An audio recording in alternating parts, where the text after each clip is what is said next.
This presentation will discuss my current capacities in the 5 aspects of leadership I have chosen to develop over the next 12 months. When asked to give this presentation, it begged the question for me, what makes a leader? These are the faces of people whose demonstrated leadership has inspired me. But I also chose them for another reason. They haven't been without their own scandals and controversy. But has this impeded on their ability to achieve great things within their lifetime? No. Reflecting on this has allowed me to recognize my shortcomings and be comfortable with the notion that these shortcomings do not have to impact on my ability to achieve, especially if I choose to actively work on these shortcomings. To assist in my reflection, I conducted a SWOT analysis of my current strengths, weaknesses, opportunities, and threats. SWOT analyses are used in organizations as a way to measure current capacities and propose future direction. On a positive note, I'll start with my strengths. My sense of empathy is what led me to the field of social work in the first place. I really felt as though there was a disconnect between major political leaders and everyday people with their everyday struggles. I wanted to make a commitment to be part of the change with that. I'm also really transparent in my work and have open and honest communication with not only my co-workers but also with clients. Feedback I constantly receive is that I'm able to critically reflect on my practice and I'm receptive to feedback on my work and work to make changes when necessary. This ability requires some resiliency as this work can be really personal and having not so positive feedback can really shoot a person down. However, I do really use it as an opportunity for growth. I feel as though I'm quite honest with areas I feel like I need to develop to become an effective ally and practitioner. This includes conflict management. On a personal level, I do not handle conflict well. This trickles into my professional life as my natural reaction is to remove myself from the conflict and not be forced to confront it. Although I discuss resiliency as my strength, I also feel as though I have problems with emotional regulation.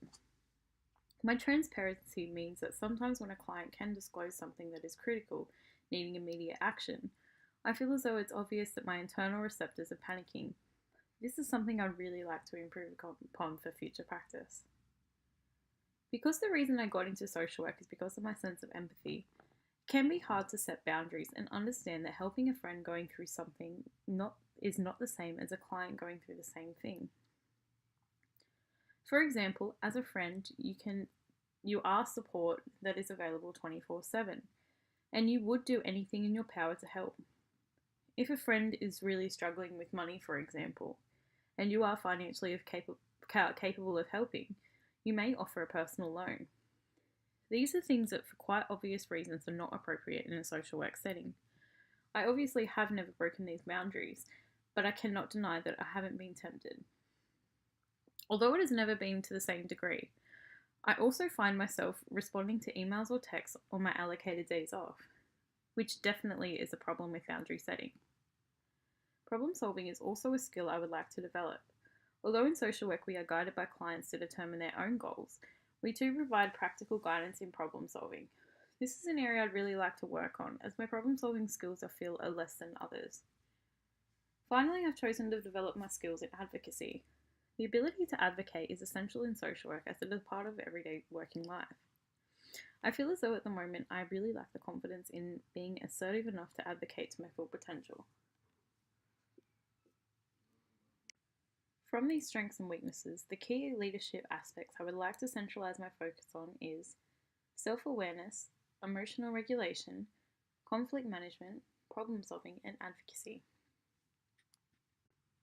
There are threats that have the potential to impede on development that I need to be aware of in order to minimize its impact. These include the unpredictable nature of social work. Every individual has their own unique journey with problems that are unique to them. This can also cause obstacles not only in the work, but also for future development. Burnout rates in this field are high, so it is important to be aware of both of these as a threat to practice. Because the majority of social work agencies are non-government organisations fighting for funding, the market can be really competitive. You are also constantly having to justify your position and prove yourself worthy. However, I feel like the biggest threat to my development is definitely myself. During my practice, I know that a lot of times my self-doubt can impact on opportunities that may have been available to me had I taken the leap. Also, just not having the ability to believe in what I'm doing and understand that I actually do have the theoretical knowledge and I am more than capable of delivering an effective service for clients. So this is something that I really do need to be aware of and also work towards, just building that confidence. So an example of leadership in practice, I recently did my student placement and I was given an opportunity to continue working at the agency as a paid employee. And this was a major shift in responsibilities and role. So I actually was also invited to the uni to give a presentation on how placement was, what my placement experience was like, which was really quite daunting for me because I still felt as though I was at the level of the students that were sitting and watching me. So I didn't feel that I was capable of delivering such a presentation. Also, just in the work that I'm doing, we have a new round of students now, and they look to me for guidance, and I'm supposed to guide and facilitate group meetings, which is quite funny to me because it wasn't that long ago that I was observing and watching people that I view as professionals do it. So it was quite weird for me to see myself as a professional delivering the same kind of group. So some of the opportunities I have decided can potentially assist my development of these key aspects are supervision, journal entry, feedback and feedback box, and professional development. So looking ahead, I've devised a leadership development plan that will provide me with some strategies to improve upon my current capacity in the aspects that I've identified. So firstly, supervision, which can be obviously delivered both internally and externally. It's quite a common practice in social work to have either an internal or external supervisor or both.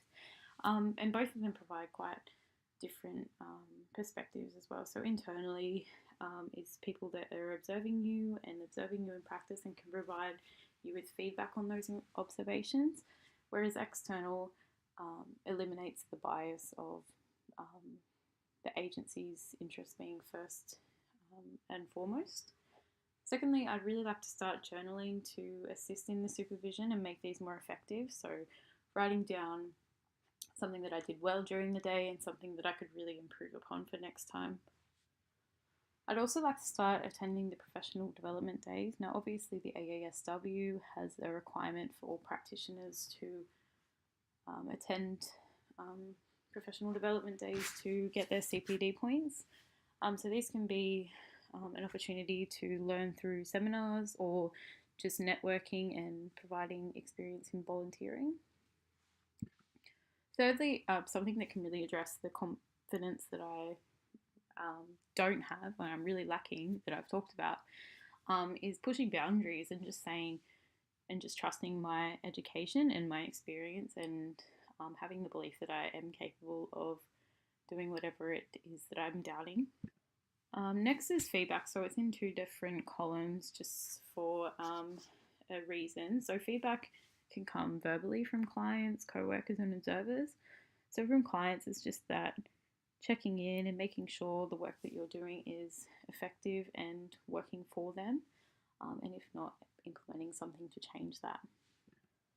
Lastly is the feedback box. Now, this is something that my supervisor actually suggested to me as a way to eliminate this self-confidence problem that I have, which is in the form of just keeping feedback that is written down. So like midterm evaluations, progress reports, and just writing it, or emails even, and just printing it off and putting it in this feedback box. So whenever this niggling sense of self-doubt surfaces, to just read through that and trust in the judgment of others of my practice and just start to believe in myself again. Thank you for listening to my leadership development plan. I hope that I have provided a little insight into my current capacities and given you faith for my future improvement. Thank you.